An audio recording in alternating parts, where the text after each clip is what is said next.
Hi, I'm Peter Giannetti of Homepage News, and this is Rapid Fire with NPD. I'm joined again by Joe Derochowski, Home Industry Advisor for the NPD Group. In this second episode of Rapid Fire, Joe will share data-fueled insights on what's in store for the home and housewares business during the forthcoming holiday season. So if you're ready to go, Joe, let's get started. First question, what's your holiday forecast for home and housewares? Well, in NPD's Future of Home forecast that we create, we're forecasting the holidays to be flat versus last year.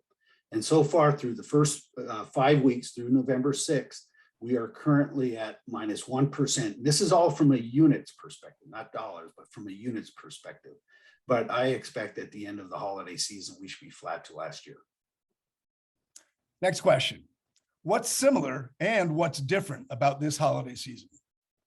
Well, one of the things that's similar is it's a little bit more of an extended time period. You know, pre-pandemic, it always seemed to be that 9 weeks of the last part of the year. But really, what happened last year is it extended throughout the whole fourth quarter, as well as not only up to the holidays, but also a little bit after that into the early part of January. I suspect this time of year it'll be the same thing as much more of an extended period. The second part that's similar is the consumer is really going to be leveraging both in-store and online. Compared to pre-pandemic, it was mostly still in-store, but at this time period, you're going to see it roughly both areas getting a lot of attention from the consumers. What's different this year is first of all, we have indoor entertaining and like the indoor holiday parties that you might have with your friends or neighbors or things of that nature that we didn't really have last year because of the isolation of the pandemic. So that's going to help us a little bit. And a lot of times we see bumps that second week of December. That weekend tends to be a very popular weekend for that. In addition, what's also going to be a little bit different this year is last year, the timing of deal days and Prime really had an impact at the beginning of the season. And so to see how does that change our shopping patterns?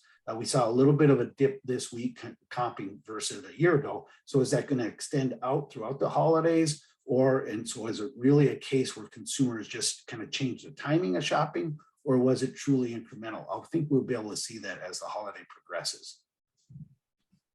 Final question. How can manufacturers and retailers serve the 2021 holiday consumer?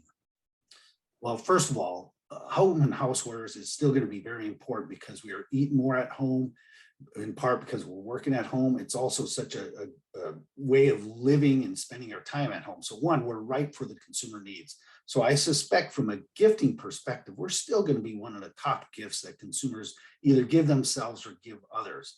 But what we can't forget is it's not just about gifting season.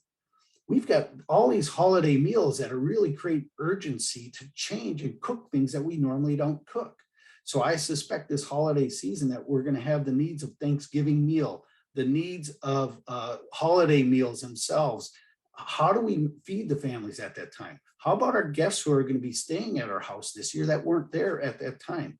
And in talking about that, I wouldn't be surprised that we're extra celebratory. So things like baking might really take off as consumers show their baking skills from last year. So I suspect all of us may gain a little bit of weight this holiday season.